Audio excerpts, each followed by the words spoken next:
Hola, me llamo Rosa Elena, tengo 72 años y vivo en San Antonio. Durante 8 meses, mis propios hijos me mantuvieron encerrada en un asilo, me declararon demente e intentaron vender mi casa a mis espaldas. Pero lo que descubrí allí sobre lo que les hicieron a los ancianos te impactará profundamente. Hoy estoy aquí para contarte cómo sobreviví, cómo descubrí la verdad y cómo recuperé mi libertad. Decidí compartir mi historia porque sé que hay otras abuelas que están pasando por la misma traición familiar, y si mi lucha puede ayudarlas, entonces valdrá cada lágrima. Si mi historia te conmueve, por favor, deja un comentario, dale me gusta y suscríbete al canal. No te imaginas lo importante que es saber que no estoy sola en esta lucha. Me llamo Rosa Elena Mendoza, tengo 72 años, y vivo en San Antonio, Texas, desde hace más de 30 años. Hoy vengo ante ustedes porque necesito contarles una verdad que me quema por dentro como chile habanero en el alma. ¿Han sentido alguna vez que las personas que más aman los traicionan de la manera más cruel? ¿Han experimentado la sensación de despertar un día y descubrir que su propia familia los ve como un estorbo? Durante 8 meses de mi vida, mis 3 hijos me hicieron creer que había perdido la razón. Me internaron en una casa de ancianos, diciéndole a todo el mundo que tenía demencia. Pero aquí estoy, con mi mente más clara que el agua de manantial, para contarles la verdad que descubrí entre esas paredes frías que olían a desinfectante y a sueños rotos. Nací en un pueblito cerca de Guadalajara, donde el aire siempre olía a tierra mojada después de la lluvia y a las tortillas que mi abuela hacía en el comal de barro. A los 25 años llegué a este país con mi esposo, cargando solo una maleta y el corazón lleno de esperanzas. Aquí criamos a nuestros 3 hijos, Miguel, el mayor, siempre responsable pero ambicioso, Carmen, la única mujer, con el corazón sensible pero débil ante las presiones, y Alejandro, mi bebé, el que siempre pensé que me defendería hasta el final. Cuando mi esposo murió hace 15 años, me quedé sola pero nunca me sentí abandonada. Tenía a mis hijos, mis nietos, mi jardín donde cultivaba nopales y chiles que me recordaban a México. Mi casa en Soustone era mi reino, llena de fotografías familiares, el olor constante de frijoles de la olla y el sonido de las rancheras que ponía mientras cocinaba. ¿Cómo puede una madre saber que sus propios hijos están planeando deshacerse de ella?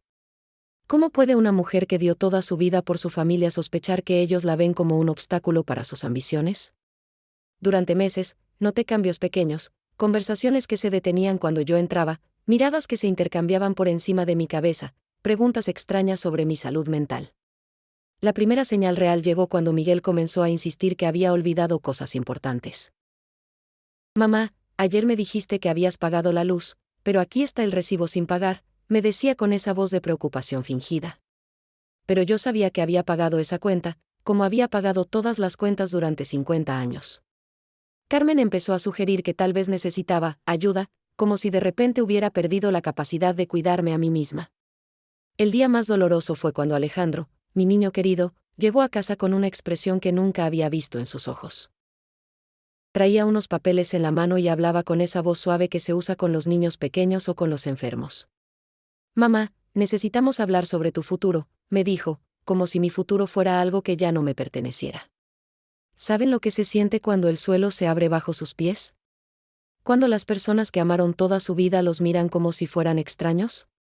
Esa noche, mientras preparaba la cena como había hecho miles de veces, mis manos temblaron por primera vez en años. No era temblor de edad, era el temblor de quien presiente que su mundo está a punto de derrumbarse. En mi cocina, rodeada del olor a comino y cilantro, entendí que algo terrible se aproximaba.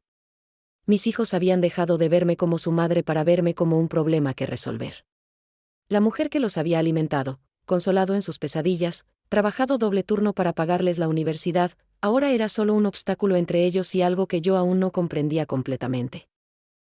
Esa noche, después de que se fueron con promesas de regresar pronto para seguir hablando, me senté en mi mecedora favorita, la que mi esposo me había regalado cuando nació Miguel. El rosario de mi bisabuela estaba entre mis dedos, y por primera vez en años, recé no por agradecimiento, sino por fuerza. Porque intuía que la necesitaría más de lo que jamás había imaginado. La luna llena entraba por la ventana de la cocina, iluminando la mesa donde había compartido miles de comidas familiares. En ese momento, sin saberlo, estaba viviendo mi última noche libre en mi propio hogar. ¿Alguna vez han tenido una mañana que saben que recordarán para siempre, pero por todas las razones equivocadas? El viernes, 15 de marzo amaneció con ese aire fresco de primavera que siempre me hacía sentir esperanzada. Había preparado café de olla, como todas las mañanas, y el aroma de canela llenaba la cocina cuando llegaron los tres juntos.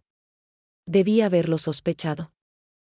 Mis hijos nunca llegaban juntos, a la misma hora, con esas caras serias que parecían máscaras mal ajustadas. Miguel traía un folder manila en las manos, Carmen no podía mirarme a los ojos, y Alejandro se quedó parado junto a la puerta, como si estuviera listo para escapar. «Mamá, siéntate», me dijeron, y esas dos palabras cayeron como piedras en mi estómago. ¿Cuántas veces había oído esas mismas palabras antes de noticias terribles? Cuando murió mi esposo, cuando diagnosticaron cáncer a mi hermana, cuando perdimos la casa en México por las deudas.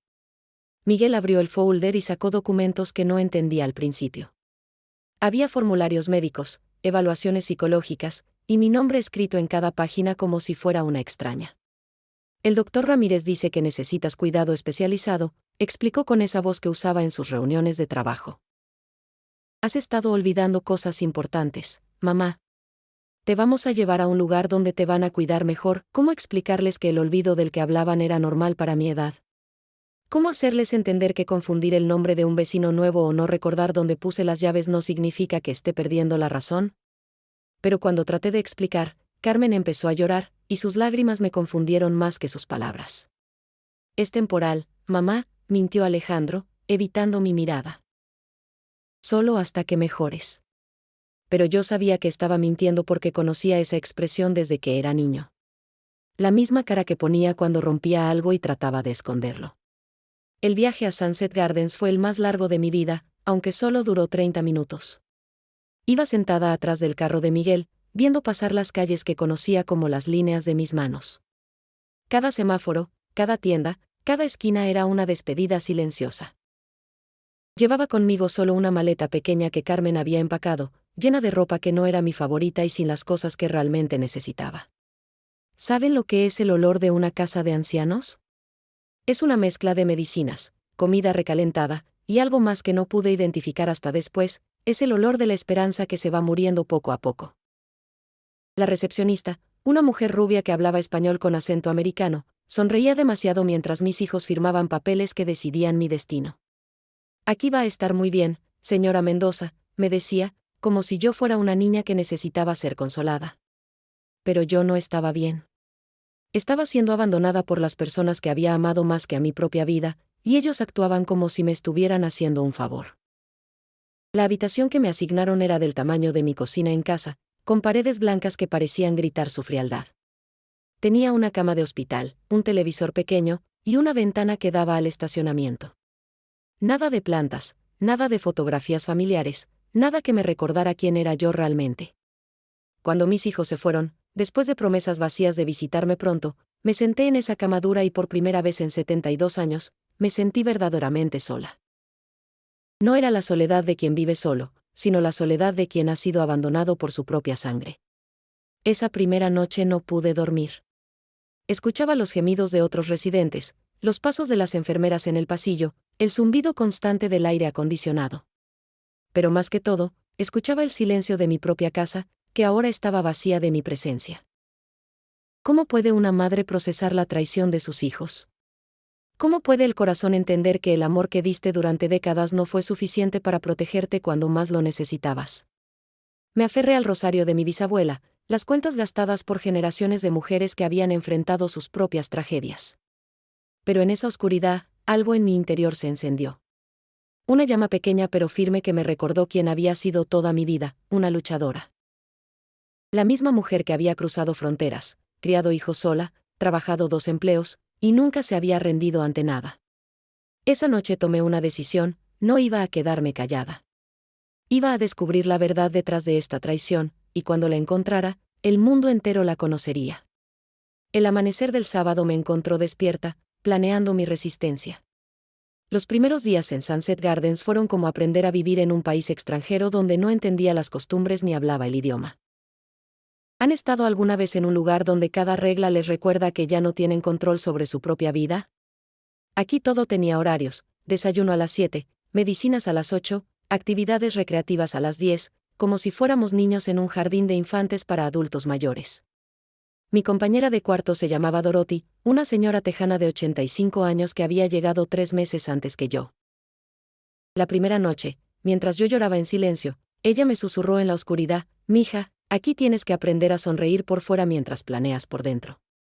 Su español tenía ese acento tejano que me recordaba a las vecinas de mi barrio, y en sus palabras encontré el primer consejo sabio de mi nueva realidad. Dorothy me contó su historia durante las largas tardes cuando el sol entraba por nuestra ventana. Sus hijastros la habían internado después de que su esposo muriera, diciéndole que no podía cuidarse sola. Pero la verdad, me confesó con una sonrisa amarga, es que querían vender mi rancho para pagar sus deudas de juego. Su historia era diferente a la mía, pero el dolor era el mismo, el dolor de ser desechada por la familia. Durante esas primeras semanas, observé todo como si fuera una detective privada. Los empleados que realmente se preocupaban por nosotros y los que solo cumplían horarios. Las enfermeras que nos hablaban como adultos y las que nos trataban como si fuéramos tontos. Los médicos que nos escuchaban y los que solo revisaban expedientes sin mirarnos a los ojos. ¿Saben lo que se siente desayunar huevos revueltos que saben a cartón mientras recuerdan los huevos rancheros que preparaban en su propia cocina? Cada comida era un recordatorio de lo que había perdido. La comida mexicana que servían aquí era una parodia triste de los sabores reales: salsa sin picante, frijoles de lata, tortillas que parecían de plástico. Pero había algo más que me molestaba profundamente: la forma en que algunos empleados nos hablaban. «¿Cómo está nuestra Rosa hoy?», me decía la enfermera Janet con esa voz cantadita que usaba con todos los residentes. Como si al envejecer hubiéramos perdido no solo la memoria, sino también el derecho a que nos hablaran con respeto. Durante la segunda semana, conocí a otras residentes que, como Dorothy y yo, habían sido internadas por familias que tenían motivos que no eran médicos. Estaba María, una cubana de 78 años cuyos hijos querían vender su casa en Miami para invertir en un negocio. También conocí a Elena, una puertorriqueña que había sido declarada incompetente después de que se negara a darle dinero a su hijo adicto a las drogas. Cada historia era una pieza de un rompecabezas más grande que empezaba a entender: éramos mujeres que habíamos acumulado propiedades, ahorros, o simplemente estorbábamos los planes de nuestras familias. Ninguna de nosotras tenía realmente demencia severa, pero todas habíamos sido etiquetadas como problemáticas o confundidas por hijos que necesitaban justificar su abandono. Las actividades recreativas eran otro tipo de tortura disfrazada de ayuda. Nos hacían pintar con acuarelas como niños de escuela, nos ponían música que supuestamente era de nuestra época, como si todas las mujeres de 70 años hubieran nacido en la misma década, y nos organizaban bailes, donde nos sentábamos en círculo a mover las manos al ritmo de canciones que no conocíamos. Pero yo tenía un plan. Durante las horas de descanso, cuando creían que dormía, estudiaba los patrones de trabajo del personal. Sabía que enfermeras cambiaban turnos a qué hora, cuando estaba menos vigilado el teléfono de la recepción, que empleados podrían ser aliados si les contaba mi historia correctamente. ¿Cómo mantener la dignidad cuando te bañan como si fueras inválida?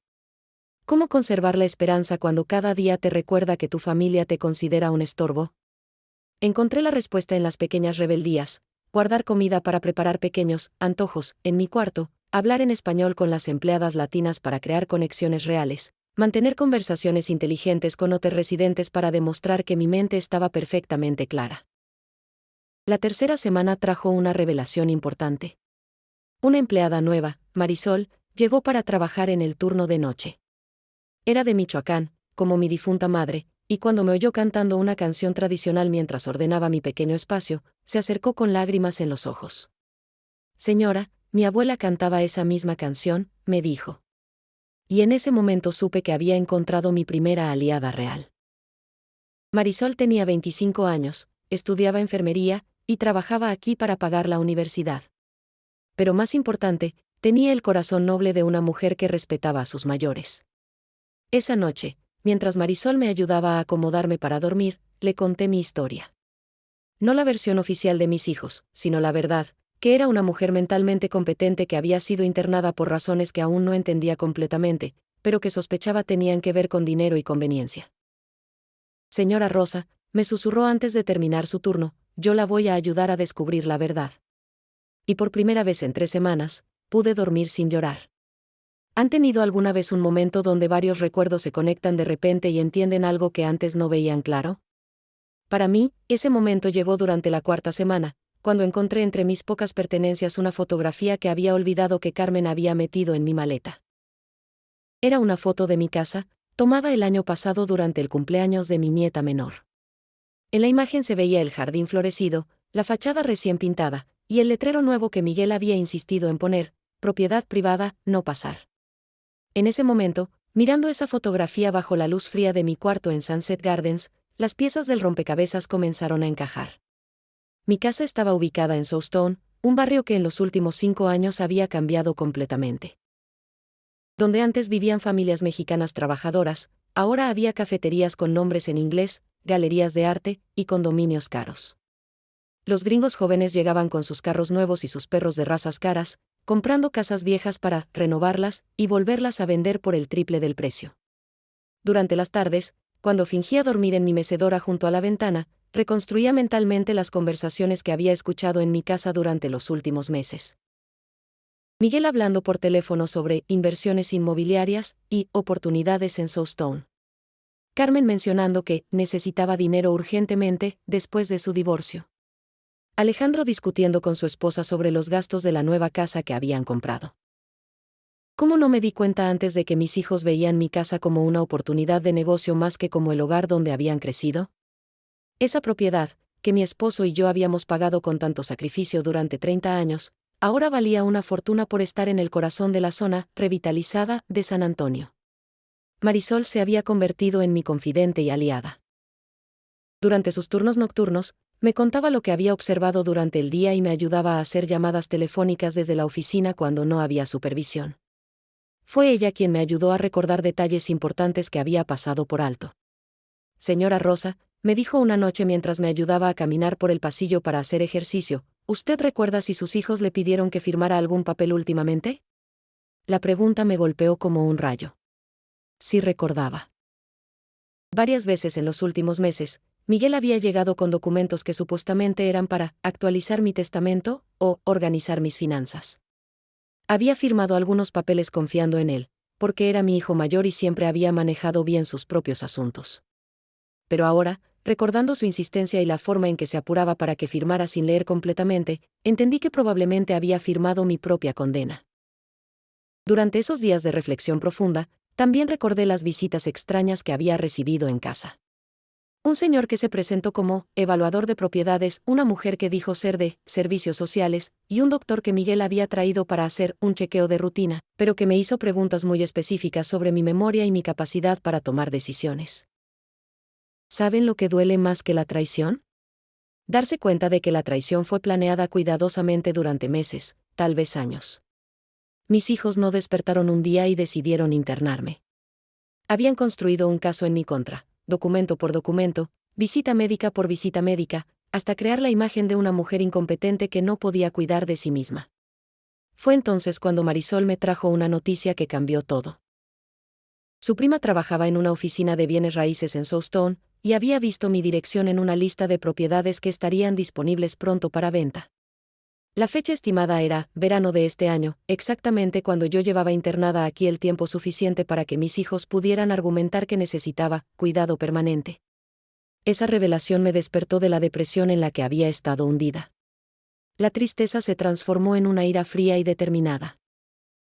No era solo que mis hijos me hubieran abandonado, habían orquestado todo esto para robarme mi hogar, mi independencia y mi dignidad. Durante la 5ª semana, comencé a planear mi contraataque. Con la ayuda de Marisol, conseguí el número de teléfono de organizaciones que defendían los derechos de los adultos mayores. También pedí que me trajera papel y pluma para comenzar a escribir todo lo que recordaba, fechas, conversaciones, documentos que había firmado, personas que habían visitado mi casa. Dorothy, mi compañera de cuarto, se convirtió en mi segunda aliada. Había observado mi transformación de mujer deprimida a detective determinada, y decidió ayudar. «Mija», me dijo una tarde, «si tú peleas contra esto, yo también voy a pelear. Ya es hora de que nuestras familias sepan que no somos las viejitas tontas que piensan que somos». Esa noche, mientras escribía mi primer diario de evidencias bajo la luz tenue de la lámpara del buró, sentí algo que no había sentido en semanas: esperanza. No la esperanza pasiva de que alguien viniera a rescatarme, sino la esperanza activa de quien está preparando su propia liberación. Mis hijos habían cometido un error, habían subestimado a la mujer que los había criado. ¿Alguna vez han estado en un momento donde saben que deben elegir entre rendirse o luchar, aunque la lucha parezca imposible? Para mí, ese momento llegó exactamente 5 semanas después de mi llegada a Sunset Gardens, cuando recibí la llamada que lo cambió todo. Era un martes por la tarde, y Marisol había logrado que me dejaran usar el teléfono de la oficina administrativa durante el cambio de turno. Marqué el número de mi casa, mi propio número que había memorizado hacía 30 años, esperando escuchar la voz de alguno de mis hijos. En lugar de eso, me contestó una voz que no reconocía. Bueno, dijo una mujer joven con acento americano. Cuando le pregunté si podía hablar con Miguel, me respondió, lo siento, pero los señores Mendoza no viven aquí ya. Esta casa está siendo preparada para la venta. Mis piernas se volvieron gelatina y tuve que sentarme en la silla más cercana. ¿Cómo explicar el dolor de escuchar que tu propio hogar ya no existe para ti? ¿Cómo describir la sensación de ser borrada de tu propia vida mientras todavía estás viva? En ese momento entendí que mis hijos no habían planeado una internación temporal. Habían planeado mi desaparición permanente de sus vidas. Marisol me encontró llorando en esa oficina y sin preguntarme nada, cerró la puerta y se sentó a mi lado. Señora Rosa, me dijo con esa voz suave que usaba cuando quería consolarme, ahora sí tenemos que actuar. Ya no podemos esperar más. Tenía razón. La evidencia de la traición ya no era una sospecha, era una realidad que me golpeaba en la cara. Esa noche, Dorothy, Marisol y yo tuvimos nuestra primera reunión de guerra en nuestro cuarto. Habíamos decidido que no éramos las únicas residentes en Sunset Gardens que habían sido internadas por razones cuestionables, y que era hora de organizarnos. María, la cubana, se unió a nosotras, y también Elena, la puertorriqueña que había perdido su casa por negarse a financiar la adicción de su hijo. Miren, les dije esa noche, sintiendo la fuerza de mis ancestros corriendo por mis venas, nuestras familias pensaron que éramos viejas débiles que se iban a quedar calladas. Pero se equivocaron. Somos mujeres que hemos sobrevivido a guerras, migraciones, pobreza, y la muerte de nuestros esposos. No vamos a dejarnos derrotar por hijos codiciosos. Durante la 6ª semana, implementamos nuestro plan. Marisol había contactado a su prima que trabajaba en bienes raíces, y ella nos puso en contacto con un abogado especializado en casos de abuso de adultos mayores. También nos conectó con una organización sin fines de lucro que ayudaba a personas en situaciones como la nuestra. ¿Saben lo liberador que es tomar control de su propia historia después de semanas de sentirse powerless? Cada día que pasaba, me sentía más como la mujer que había sido toda mi vida, una luchadora que no se rendía ante la injusticia. El abogado, que se llamaba Dr. Joaquín Herrera, vino a visitarnos una tarde cuando la administración pensaba que estaba haciendo una consulta médica de rutina. Era un hombre de unos 50 años, con el cabello canoso y ojos que inspiraban confianza. Cuando le conté mi historia, su expresión cambió de profesional a personal. Señora Mendoza, me dijo, lo que me está contando no es solo un caso de abandono familiar. Es un caso de fraude financiero y posible abuso de adulto mayor. Tenemos bases legales muy sólidas para actuar. Sus palabras fueron como música para mis oídos. Por primera vez en 2 meses, alguien con autoridad me decía que tenía razón, que no estaba loca, que había sido víctima de una injusticia real. Pero doctor. Herrera también me explicó que la batalla legal sería larga y difícil. Mis hijos habían construido un caso aparentemente sólido en mi contra, con evaluaciones médicas que sugerían deterioro cognitivo y documentos que yo había firmado sin entender completamente sus implicaciones. Sin embargo, añadió con una sonrisa que me recordó a mi difunto esposo, ellos cometieron errores. La evaluación médica que usaron para justificar su internación fue superficial e inadecuada. Y el hecho de que ya estén vendiendo su propiedad mientras usted está internada muestra motivación financiera clara. Durante esas semanas de preparación legal, algo hermoso comenzó a suceder en Sunset Gardens. Nuestra pequeña rebelión había inspirado a otros residentes. Don Alberto, un señor de 80 años que había sido internado por su nuera después de la muerte de su hijo, se unió a nuestro grupo. También se sumó la señora Patricia, una italiana de 75 años cuyos hijastros querían vender su restaurante familiar. ¿Cómo puede algo tan doloroso como el abandono familiar convertirse en algo poderoso como la solidaridad entre extraños? Habíamos creado una familia nueva, una familia elegida de personas que se entendían sin necesidad de explicaciones largas. Marisol nos había conseguido un cuaderno donde escribíamos nuestras historias, nuestras evidencias y nuestros planes. Lo llamamos el libro de la verdad y lo escondíamos en un lugar seguro que solo nosotras conocíamos. Cada noche, después de las rondas de las enfermeras, nos reuníamos a planear nuestros próximos pasos. La decisión más difícil que tuve que tomar fue si contactar directamente a mis hijos o proceder a través del abogado sin avisarles. Doctor Herrera me aconsejó que fuera directamente por la vía legal, pero mi corazón de madre quería darles una oportunidad de explicar, de rectificar, de demostrar que aún quedaba algo del amor que yo les había dado durante toda su vida. Al final, decidí que merecían una oportunidad, pero no por ellos. La decidí por mí, para poder decir que había agotado todas las posibilidades antes de proceder con acciones legales que cambiarían nuestra relación para siempre. La 7ª semana terminó con una carta. Una carta que escribí a mano, con mi letra clara e inteligible, dirigida a mis 3 hijos, diciéndoles que sabía la verdad y que tenían una semana para venir a hablar conmigo antes de que tomara medidas legales. Nunca había firmado mi nombre con más determinación. ¿Qué se siente mandar una carta que puede cambiar el curso de toda su familia? Durante 3 días después de enviar mi mensaje a mis hijos, cada sonido en el pasillo me hacía pensar que venían a verme. Pero el primer reencuentro no vino de donde yo esperaba. Fue Carmen quien llegó primero, un viernes por la tarde, cuando el sol entraba por las ventanas de la sala común creando esos rayos dorados que siempre me habían parecido esperanzadores. Pero la esperanza se esfumó cuando vi su cara. No venía como una hija arrepentida, venía como una mujer asustada que había sido descubierta en una mentira.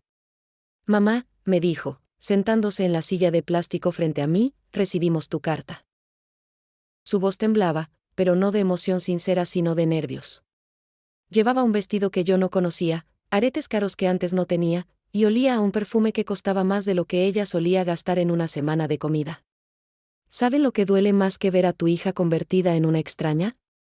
Ver que esa transformación ha sido pagada con el dinero que obtuvieron vendiendo tu vida.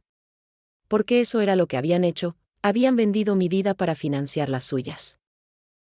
Explícame, le dije con esa voz firme que usaba cuando mis hijos eran pequeños y habían hecho algo malo. Explícame por qué tu hermano vende mi casa mientras yo estoy internada aquí sin mi consentimiento.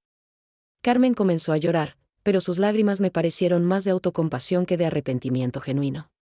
Mamá, tú no entiendes, empezó, usando el mismo tono condescendiente que había estado escuchando durante meses. El doctor dijo que no podías vivir sola. Miguel pensó que era mejor vender la casa para pagar tus cuidados aquí. Mentira tras mentira, cada una más insultante que la anterior. Le mostré los documentos que Dr. Herrera me había ayudado a conseguir, los papeles de venta de mi casa, firmados por Miguel como mi representante legal, fechados apenas 2 semanas después de mi internación. ¿Esto es temporal, Carmen? ¿Esto es para mi cuidado? Su cara se desplomó cuando se dio cuenta de que ya no podían seguir mintiendo. Mamá, nosotros necesitábamos. Pero no la dejé terminar. ¿Necesitaban qué, hija? ¿Necesitaban robarle a su madre? ¿Necesitaban abandonar a la mujer que los crió sola después de la muerte de su padre? El segundo reencuentro fue más doloroso porque vino de mi Alejandro, mi bebé, el hijo que siempre pensé que me defendería hasta el final. Llegó el domingo por la mañana, acompañado por su esposa, una mujer rubia que nunca había hecho el esfuerzo de aprender más que 10 palabras en español en todos los años que llevaban casados. Alejandro ya no era el niño cariñoso que se acurrucaba conmigo durante las tormentas. Era un hombre de 40 años con líneas de estrés en la cara y una mirada que evitaba la mía. Su esposa se quedó parada cerca de la puerta, como si temiera que mi supuesta demencia fuera contagiosa. Mamá, me dijo, y en esa palabra escuché toda la distancia que había crecido entre nosotros. Carmen nos dijo que has estado hablando con abogados. No, ¿cómo estás? No, te extrañamos, no, perdónanos. Su primera preocupación era protegerse de las consecuencias legales de sus acciones. ¿Cómo explicarle a tu hijo menor que ya no reconoces al hombre en el que se convirtió? Sí, Alejandro, le respondí con calma, he hablado con abogados porque descubrí que ustedes vendieron mi casa mientras me tienen internada aquí con un diagnóstico falso. Su esposa susurró algo en inglés que no alcancé a escuchar, pero por su tono sabía que no era nada bueno. No es un diagnóstico falso, mamá, insistió él. El doctor Ramírez dijo claramente que necesitabas cuidado especializado. Pero yo había hecho mi tarea. ¿Te refieres al doctor Ramírez que me evaluó durante 15 minutos y que es primo de Miguel? ¿El mismo doctor que firmó los papeles sin hacer estudios neurológicos completos? Vi cómo su cara cambió cuando se dio cuenta de que ya no era la viejita confundida que pensaban que era. Había recuperado mi poder, mi voz, y mi capacidad de luchar por mí misma. El tercer y más difícil reencuentro fue con Miguel, el hijo mayor, el que había orquestado todo esto. Vino el martes por la noche, solo, después del horario normal de visitas. Marisol lo dejó entrar porque él había llamado diciendo que era una emergencia familiar. Miguel entró a mi cuarto como un general derrotado. Ya no tenía esa actitud autoritaria que había mostrado el día que me trajeron aquí. Sabía que había sido descubierto, y sabía que yo tenía las pruebas de su traición. Mamá, me dijo, sentándose pesadamente en la silla junto a mi cama, necesitamos hablar. Por primera vez en meses, su voz sonaba como la del niño que había criado, no como la del extraño en que se había convertido. Sí, Miguel, le respondí, necesitamos hablar. Necesitas explicarme cómo el hijo al que alimenté, vestí, y mandé a la universidad decidió que era una buena idea robarle a su madre y encerrarla en un asilo con mentiras. Y entonces, finalmente, Miguel se quebró. Las lágrimas que habían estado esperando durante semanas finalmente llegaron, y por un momento vi al niño que solía correr a mis brazos cuando tenía pesadillas. Mamá, yo, estaba desesperado. El negocio se fue a la quiebra. Debía tanto dinero que iban a embargarnos la casa. Carmen necesitaba dinero para el divorcio. Alejandro tenía problemas con la hipoteca nueva. ¿Cómo responder cuando la explicación no justifica la traición pero al menos es honesta? ¿Y pensaron que la solución era robarme mi casa y encerrarme aquí? ¿No se les ocurrió pedirme ayuda? ¿No confiaban en que su madre, que los había ayudado toda la vida, los ayudaría una vez más? Sabíamos que dirías que no, admitió. Sabíamos que no querrías vender la casa. Y ahí estaba la verdad más dolorosa, habían preferido robarme antes que arriesgarse a que les dijera que no. Esa noche, después de que Miguel se fue con promesas de arreglar todo, me quedé despierta pensando en los ciclos de reencuentro que había vivido. Había visto la cara del miedo en Carmen, la cara de la negación en Alejandro, y finalmente la cara de la verdad en Miguel. Pero aún faltaba el reencuentro más importante, el reencuentro conmigo misma, con la mujer fuerte que había estado dormida durante meses pero que ahora estaba completamente despierta. ¿Alguna vez han tenido que demostrar que están cuerdos cuando todo el mundo insiste en que están locos? Durante las siguientes 2 semanas, después de mis reencuentros con los hijos, me dediqué a reunir todas las pruebas que necesitaba para demostrar que mi internación había sido un fraude cuidadosamente planeado. Doctor Herrera había sido muy claro, señora Mendoza, las emociones no ganan casos legales. Los documentos y las pruebas concretas sí. Así que, con la ayuda de Marisol y mis nuevos aliados en Sunset Gardens, comencé la tarea de construir un caso legal sólido. La primera prueba llegó cuando Marisol logró conseguir una copia de mi expediente médico completo. Lo que encontramos nos dejó helados. El doctor Ramírez había basado su diagnóstico de demencia progresiva en una sola consulta de 15 minutos, sin pruebas neurológicas, sin análisis de sangre para descartar otras causas de confusión, y sin consultar mi historial médico anterior. ¿Saben lo que dice un expediente médico honesto comparado con uno manipulado? Mi doctor de familia, doctor González, me había visto 2 meses antes de la visita con doctor Ramírez, y en sus notas médicas describía a una mujer de 72 años mentalmente alerta, con memoria normal para su edad, independiente en todas sus actividades de la vida diaria. Pero había más. Marisol descubrió que doctor Ramírez había recibido un pago de $5,000 de Miguel 2 días después de firmar mi evaluación. El pago estaba registrado como consulta especializada, pero ninguna consulta médica normal cuesta esa cantidad de dinero. Era evidencia clara de que mi diagnóstico había sido comprado. La segunda prueba vino de una fuente inesperada, mi propia cuenta bancaria. Con la ayuda de doctor Herrera, conseguimos los registros bancarios que mostraban actividad sospechosa. Miguel había estado usando un poder notarial que yo había firmado años atrás para emergencias médicas, pero lo había usado para acceder a mis ahorros y hacer transferencias grandes a las cuentas de él y sus hermanos. El dinero que había ahorrado durante décadas trabajando en la fábrica de ropa y cuidando niños por las tardes, el dinero que había guardado céntimo por céntimo para emergencias o para ayudar a mis nietos con la universidad, había sido distribuido entre mis hijos como si yo ya estuviera muerta. ¿Cómo se siente ver que tu vida entera ha sido reducida a números en una cuenta bancaria que ya no controlas? Cada retiro era como una puñalada: $1,000 para el pago del carro de Carmen, 3,000 para los problemas de hipoteca de Alejandro, 5,000 para las deudas comerciales de Miguel. La tercera prueba fue más personal pero igualmente poderosa. Dorothy había logrado contactar a mi vecina de toda la vida, la señora García, quien vivía en la casa de al lado desde hace 20 años. La señora García vino a visitarme un sábado, trayendo tortillas hechas en casa que olían a mi cocina y lágrimas en los ojos. Rosa, me dijo, abrazándome como solo las amigas de toda la vida saben hacerlo, cuando me dijeron que tenías demencia, yo sabía que era mentira. Hace apenas 2 meses estuvimos platicando sobre las plantas del jardín, y tu mente estaba más clara que la de mis propios hijos. La señora García me trajo algo más valioso que su testimonio: fotografías. Fotografías de los últimos meses en mi casa, donde se me veía cuidando mi jardín, conversando con los vecinos, haciendo la compra en el mercado, viviendo la vida normal de una mujer independiente de 72 años. En una de las fotografías, tomada apenas 3 semanas antes de mi internación, estaba explicándole a su nieta cómo hacer salsa verde tradicional. Mi cara mostraba concentración y claridad, mis manos trabajaban con la precisión de quien había hecho esa receta miles de veces. No era la cara ni las manos de una mujer con demencia. La cuarta prueba vino de fuente inesperada: mi propia letra. Doctor Herrera me pidió que escribiera a mano varias cartas y documentos, y luego los comparó con escritos míos de antes de la internación. Mi caligrafía era idéntica, clara, organizada, sin los temblores o cambios que se ven en casos reales de deterioro cognitivo. Además, le pedí a Marisol que grabara en secreto algunas de nuestras conversaciones, con mi permiso, por supuesto. En esas grabaciones se podía escuchar a una mujer articulada, con memoria clara de eventos recientes y pasados, capaz de mantener conversaciones complejas sobre temas variados. ¿Saben lo poderoso que es escuchar su propia voz cuando todo el mundo dice que han perdido la razón?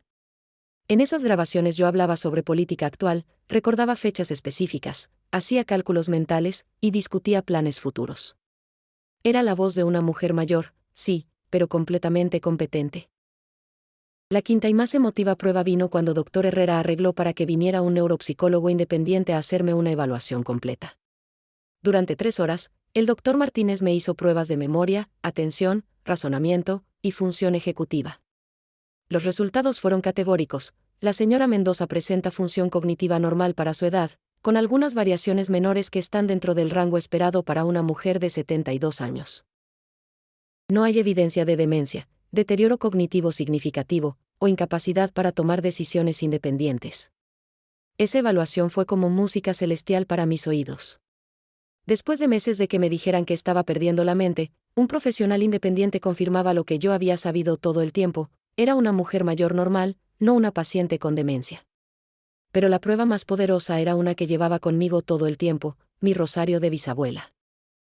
Esas cuentas gastadas por generaciones de mujeres fuertes me recordaban que venía de una línea de luchadoras, y que no iba a ser yo quien rompiera esa tradición. Cada cuenta que pasaba entre mis dedos mientras rezaba era una promesa de que no me rendiría, de que pelearía por mi dignidad, y de que mi historia tendría un final justo. Al final de esas 2 semanas, tenía en mis manos un expediente completo que demostraba mi competencia mental, evidencia de fraude médico y financiero, y testimonios de personas que me conocían realmente. Era más que suficiente para cualquier corte legal. Pero más importante, tenía algo que había perdido durante los primeros meses en Sunset Gardens: tenía pruebas irrefutables de quién era yo realmente. ¿Alguna vez han soñado con un momento donde finalmente pueden decir su verdad frente a todas las personas que importan? Para mí, ese momento llegó un jueves por la tarde en la sala principal de Sunset Gardens, cuando Dr. Herrera organizó lo que él llamó una mediación familiar informal, pero que yo sabía era mi oportunidad de exponer la verdad frente a mis hijos y testigos. Habían llegado todos: Miguel con su traje de negocios que no podía ocultar la culpa en sus ojos, Carmen vestida con ropa cara pagada con mi dinero robado, Alejandro acompañado por su esposa que finalmente tendría que escuchar la verdad en español. También estaban presentes Dr. Herrera, la directora de Sunset Gardens, quien se había visto obligada a asistir por las implicaciones legales, y Marisol como mi apoyo emocional. La sala olía a café institucional y a nervios. Las sillas estaban organizadas en círculo, pero yo podía sentir que el verdadero círculo era el que separaba a mis hijos, que se sentaron juntos como conspiradores, del resto de nosotros que buscábamos justicia. Vamos a comenzar, dijo doctor Herrera con esa voz profesional que había aprendido a asociar con esperanza, con la señora Mendoza presentando su versión de los hechos. Me levanté de mi silla, no porque fuera necesario, sino porque quería que todos vieran que era una mujer fuerte, capaz de estar de pie por sí misma.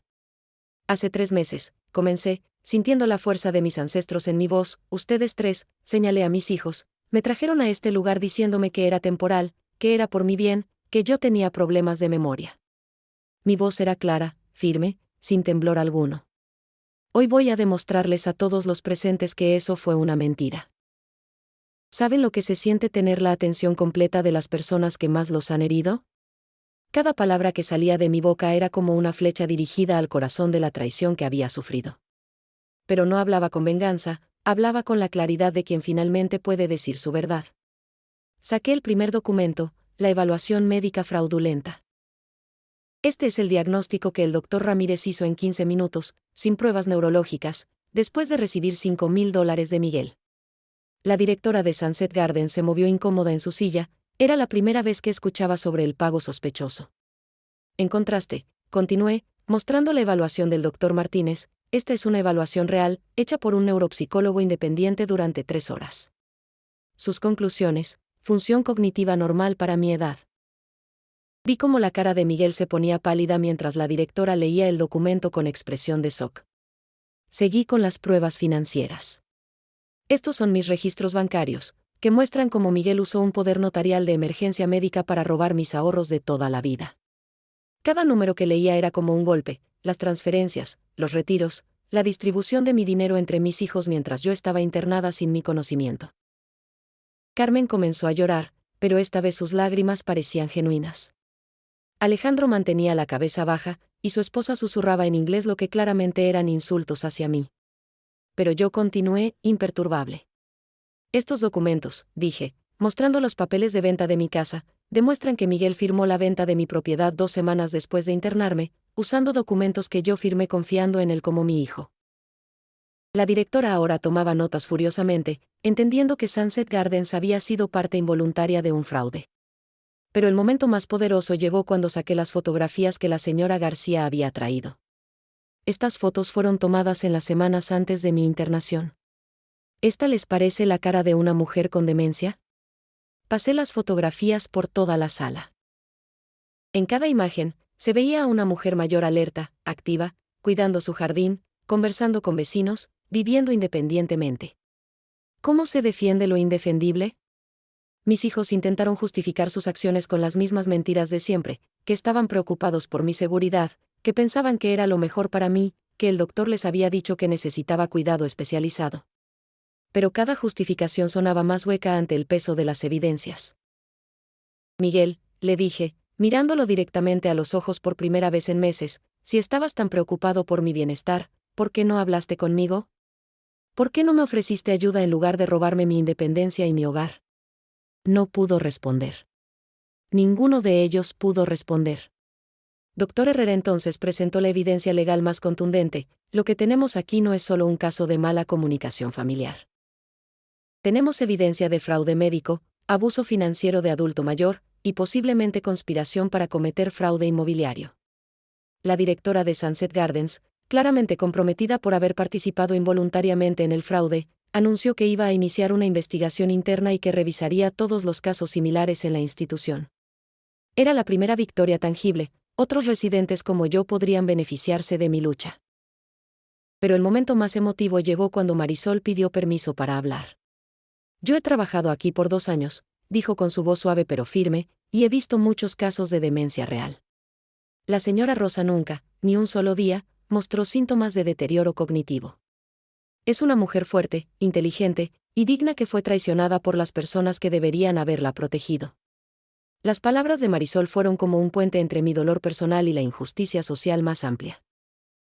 No era solo mi historia, era la historia de miles de adultos mayores que son abandonados, robados, o maltratados por familias que los ven como cargas en lugar de tesoros. Al final de esa reunión de 2 horas, el silencio en la sala era ensordecedor. Mis hijos sabían que habían sido expuestos completamente. La directora sabía que tenía que tomar acción para proteger a otros residentes. Doctor Herrera sabía que tenía un caso legal sólido. Y yo sabía que había reclamado mi voz, mi dignidad y mi poder. Ahora, dije, levantándome de mi silla una vez más, vamos a hablar sobre cómo van a reparar el daño que han causado. Por primera vez en meses, yo estaba dirigiendo la conversación sobre mi propio futuro. ¿Han estado alguna vez en un momento donde pueden ver exactamente cuando alguien decide dejar de mentir y comenzar a decir la verdad? Para mí, ese momento llegó 3 días después de nuestra confrontación pública, cuando Carmen llegó a Sunset Gardens no con la actitud defensiva que había mantenido durante meses, sino con la cara de una mujer que ya no podía cargar con el peso de la mentira. Era domingo por la mañana, y yo estaba en el jardín pequeño que habían creado para los residentes, cuidando las plantas de chile que había logrado convencer a la administración de dejar plantar. El aroma de la tierra mojada me recordaba a mi casa, a mi jardín verdadero que ahora pertenecía a extraños. Carmen se acercó lentamente, como si cada paso le doliera. Llevaba jeans viejos y una camiseta simple, no la ropa cara que había estado usando desde que robaron mi dinero. Sus ojos estaban rojos de llorar, y por primera vez en meses, reconocí a mi hija en lugar de la extraña en que se había convertido. Mamá, me dijo, sentándose en el banquito de jardín a mi lado, necesito pedirte perdón. Su voz se quebró en la palabra perdón, y supe que finalmente había llegado el momento que había estado esperando, el momento en que uno de mis hijos iba a decirme la verdad completa.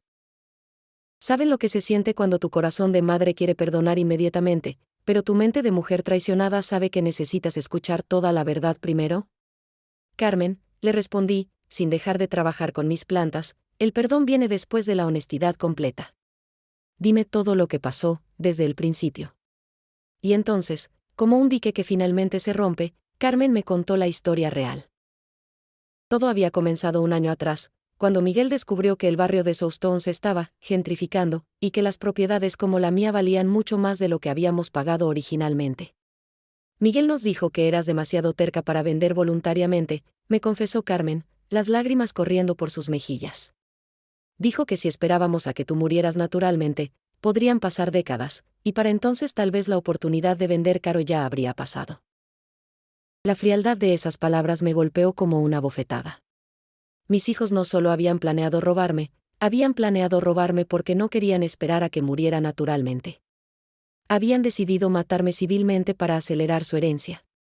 ¿Y tú estuviste de acuerdo con eso?, le pregunté, aunque su presencia aquí ya me daba la respuesta. Carmen asintió, avergonzada. Yo estaba desesperada, mamá. El divorcio me había dejado sin nada. Los niños necesitaban dinero para la escuela. Miguel me prometió que solo sería temporal, que una vez que vendiéramos la casa, podríamos encontrarte un lugar más bonito para vivir. ¿Cómo puede una hija creer que robarle a su madre es una forma de cuidarla? ¿Y nunca se te ocurrió simplemente pedirme ayuda?, le pregunté. ¿Nunca pensaste que tu madre, que te había ayudado toda la vida, podría ayudarte una vez más? Miguel dijo que dirías que no, respondió Carmen.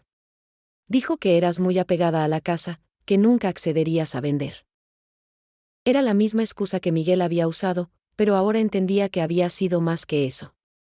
Miguel había manipulado a sus hermanos, convenciéndolos de que yo era un obstáculo en lugar de una solución. Carmen me contó cómo habían pasado meses planificando. Miguel había investigado sobre casas de ancianos, había contactado al doctor Ramírez, quien efectivamente era su primo lejano y tenía problemas financieros propios, y había preparado todos los documentos legales necesarios para tomar control de mis finanzas. ¿Y el diagnóstico de demencia?, le pregunté. Carmen se sonrojó de vergüenza. Miguel nos dijo que era fácil conseguir ese diagnóstico para personas mayores. Que los doctores siempre estaban dispuestos a ser cautelosos con la salud mental de los adultos mayores y la familia parecía preocupada. Pero lo más doloroso que me contó Carmen fue sobre Alejandro. Alejandro no quería hacerlo al principio, me confesó. Pero su esposa lo convenció. Ella le dijo que era tonto desperdiciar la oportunidad de asegurar el futuro financiero de sus hijos por sentimentalismo hacia una casa vieja. ¿Cómo procesar que tu nuera, una mujer que había recibido hospitalidad en tu mesa durante años, había sido la que finalmente convenció a tu hijo menor de traicionarte? El dolor era tan profundo que por un momento no pude respirar. Y ninguno de ustedes, ni por un segundo, pensó en cómo me sentiría yo, les pregunté. Carmen lloró más fuerte. Nos convencimos de que estarías mejor cuidada aquí. que en realidad te estábamos haciendo un favor porque ya no tendrías que preocuparte por mantener la casa o por estar sola. Era la racionalización perfecta, convertir el robo en cuidado, la traición en protección, el abandono en amor. Habían reescrito la historia en sus mentes para poder vivir con lo que habían hecho. Pero entonces Carmen me dijo algo que cambió todo. Mamá, yo sabía que estaba mal desde el primer día. Cada noche me despertaba sintiéndome culpable. Cada vez que mis hijos me preguntaban por ti, me sentía como una criminal. Y después de verte el otro día, después de escuchar toda esa evidencia, ya no puedo seguir mintiendo. ¿Saben lo que significa para una madre escuchar que al menos uno de sus hijos conserva la conciencia? Carmen me prometió que iba a testificar a mi favor en cualquier proceso legal, que iba a devolver cada centavo que había recibido de la venta de mi casa, y que iba a ayudarme a convencer a sus hermanos de hacer lo mismo. Pero mamá, me dijo, tomando mis manos sucias de tierra entre las suyas, lo que más quiero es que me perdones. No por ellos, no por la familia, sino porque no puedo vivir sabiendo que traicioné a la mujer que me dio la vida. En ese momento, cuidando plantas en un jardín que no era mío, con las manos de mi hija entre las mías, entendí que la reconciliación verdadera no iba a ser fácil ni rápida. Pero también entendí que era posible.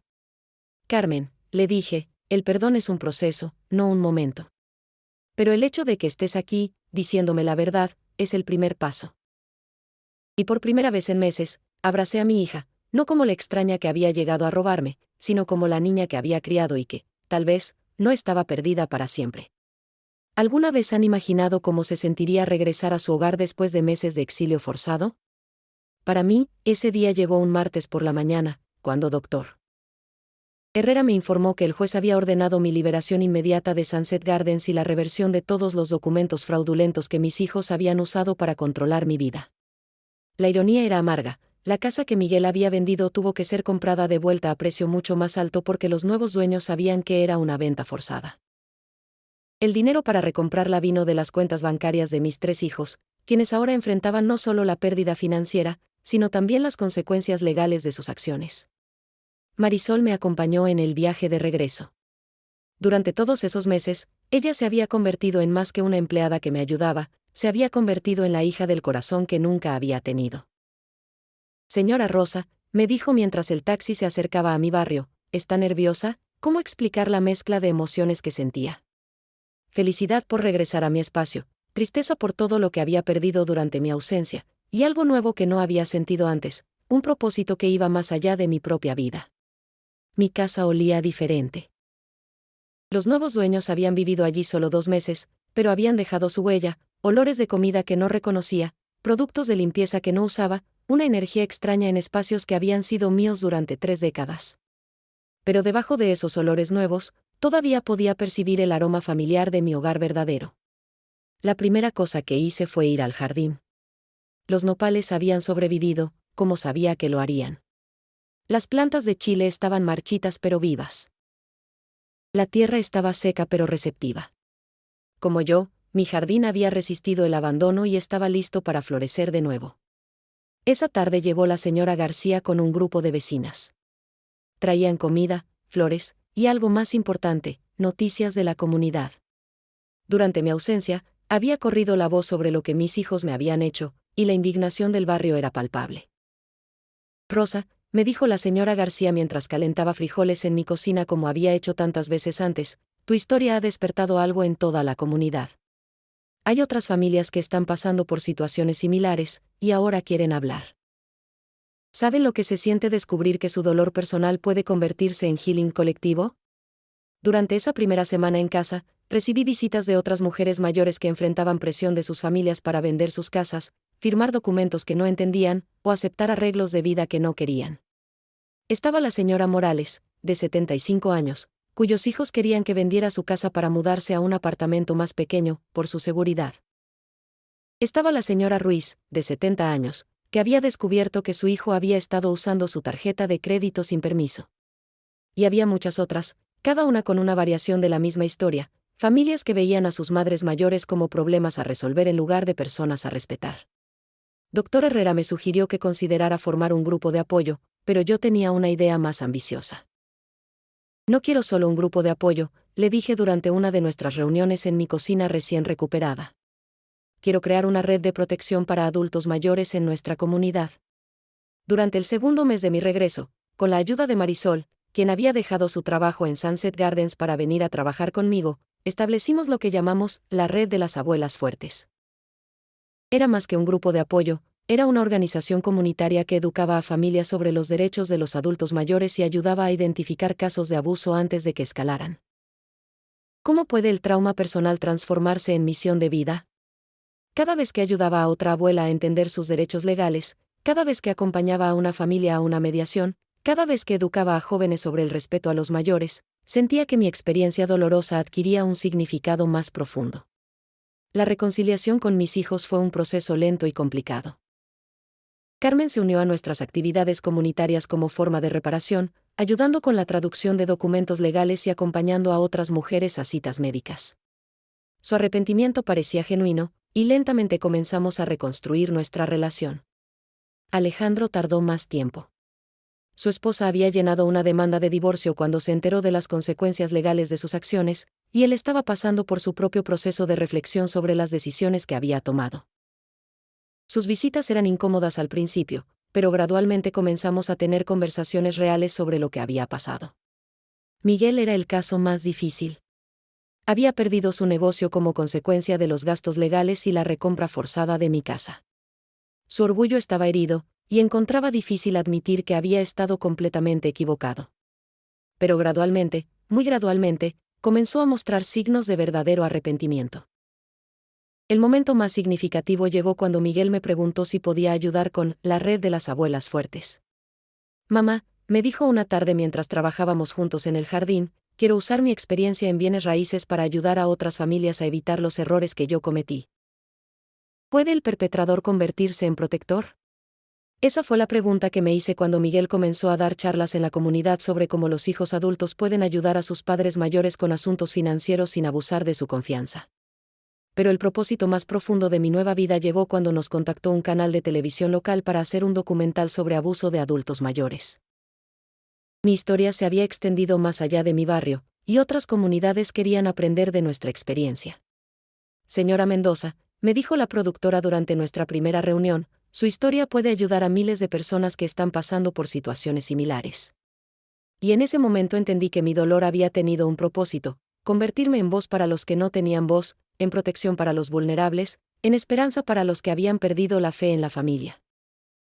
Mi casa ya no era solo mi hogar, se había convertido en el centro de una misión que daba sentido a cada día de mi nueva vida. ¿Alguna vez han estado en un momento donde pueden ver claramente cómo todas las piezas de su vida, incluso las más dolorosas, se unen para crear algo hermoso?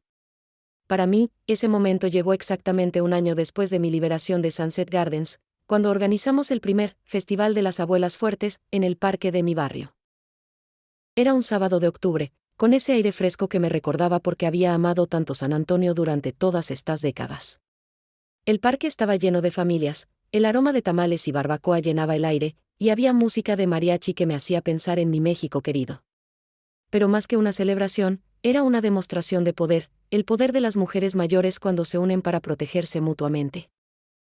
Marisol, que ahora era oficialmente la directora ejecutiva de la Red de las Abuelas Fuertes, había organizado todo perfectamente.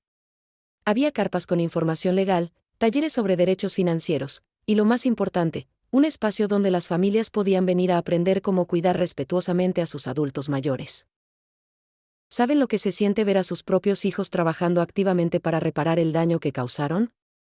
Carmen estaba en la carpa de servicios sociales, ayudando a otras familias a navegar el sistema legal. Alejandro había traído a sus hijos para que conocieran a su abuela, de verdad, por primera vez en años. ¿Y Miguel? Miguel estaba dando una presentación sobre cómo los hijos pueden ayudar financieramente a los padres sin abusar de su confianza.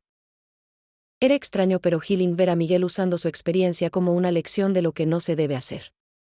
Yo pensé que sabía lo que era mejor para mi madre, les decía a las familias que asistían a su charla, pero me equivoqué completamente. El respeto comienza con la comunicación honesta, no con decisiones tomadas a espaldas de nuestros padres. Pero el momento más emotivo del día llegó cuando subí al pequeño escenario que habían montado para dar mi discurso principal. Frente a mí había más de 200 personas, familias de mi barrio, adultos mayores de toda la ciudad, trabajadores sociales, abogados y periodistas que habían venido a cubrir el evento. Hace un año, comencé, sintiendo la fuerza de todas las mujeres que me habían apoyado durante este journey. Yo era una mujer de 72 años que había perdido todo, mi hogar, mi independencia y mi fe en mi propia familia. Hoy estoy aquí como prueba de que nunca es demasiado tarde para reclamar su poder y su propósito. ¿Cómo resumir en palabras el viaje desde la traición hasta la transformación? Les conté sobre los meses en Sunset Gardens, sobre descubrir la verdad, sobre la lucha legal, pero más importante, les hablé sobre lo que había aprendido, que la vulnerabilidad de la edad no significa la pérdida de los derechos, que el amor familiar verdadero incluye respeto, y que las mujeres mayores tienen una sabiduría y una fuerza que la sociedad necesita desesperadamente. Nuestras familias a veces piensan que cuidarnos significa tomar decisiones por nosotros, continué, viendo cómo las cabezas asentían en la audiencia. Pero el verdadero cuidado es incluirnos en las decisiones que afectan nuestras vidas, es escuchar nuestras preocupaciones, y es respetar nuestra autonomía mientras nos ofrecen apoyo. Durante mi discurso, vi caras que reconocía, la señora Morales, que había logrado mantener su casa después de negociar con sus hijos un arreglo que respetaba sus deseos, la señora Ruiz, que había recuperado control de sus finanzas y había establecido límites claros con su hijo, Dorothy, mi antigua compañera de cuarto, que había logrado salir de Sunset Gardens y ahora vivía en un apartamento independiente. Pero también vi caras nuevas, mujeres que habían venido buscando ayuda, familias que querían aprender a hacer las cosas mejor, jóvenes que habían traído a sus abuelas para que conocieran nuestra red de apoyo. El momento más powerful llegó cuando invité a mis 3 hijos a subir al escenario conmigo. Era la primera vez que aparecíamos públicamente juntos desde la resolución legal de nuestro conflicto, y sabía que para muchas familias en la audiencia, vernos juntos representaba esperanza de que la reconciliación era posible. Mis hijos cometieron errores terribles, dije, con Miguel, Carmen y Alejandro parados a mi lado, pero han trabajado durante este año para reparar el daño.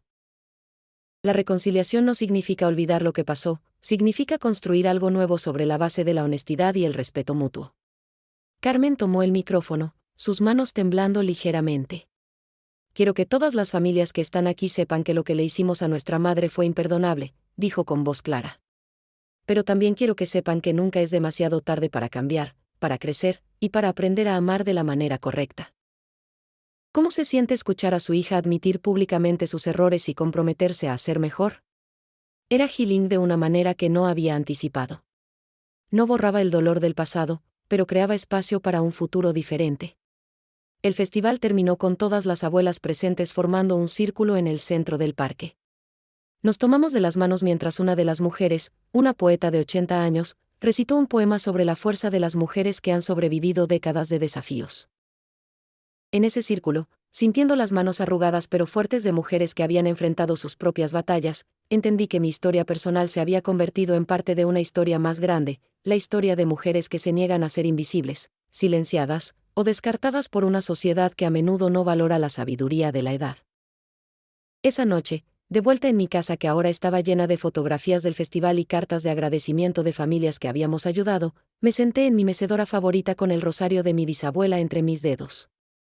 Cada cuenta que tocaba era una oración de gratitud, por haber encontrado la fuerza para luchar, por las aliadas que me habían acompañado, por los hijos que habían aprendido a ser mejor, y por el propósito que había emergido de mi dolor. El círculo se había completado, pero no era un círculo cerrado. Era un círculo que continuaba expandiéndose, incluyendo a cada familia que ayudábamos, a cada abuela que recuperaba su poder, a cada joven que aprendía a honrar a sus mayores. ¿Cómo se siente despertar cada mañana sabiendo que su vida tiene un propósito que va más allá de su propia historia? Han pasado 2 años desde que salí de Sunset Gardens, y puedo decir con certeza que estos han sido los años más meaningful de toda mi vida. Estoy sentada aquí en mi cocina, la misma cocina donde mis hijos tomaron la decisión de traicionarme, pero que ahora está llena de una energía completamente diferente. En lugar del silencio de la soledad o las conversaciones conspiratorias del pasado, ahora hay un constante fluir de personas que vienen buscando ayuda, familias que vienen a agradecer, y jóvenes que vienen a aprender. La red de las abuelas fuertes se ha expandido a 5 ciudades en Texas. Tenemos un programa de radio semanal donde hablamos sobre derechos de adultos mayores en español y en inglés. Hemos ayudado a más de 300 familias a resolver conflictos sin llegar a los extremos que vivimos nosotros. Y lo más importante, hemos prevenido incontables casos de abuso porque las familias ahora saben que hay una comunidad watching, que hay recursos disponibles, y que las abuelas no están solas. Marisol se casó el año pasado con un joven enfermero que conoció en uno de nuestros talleres comunitarios.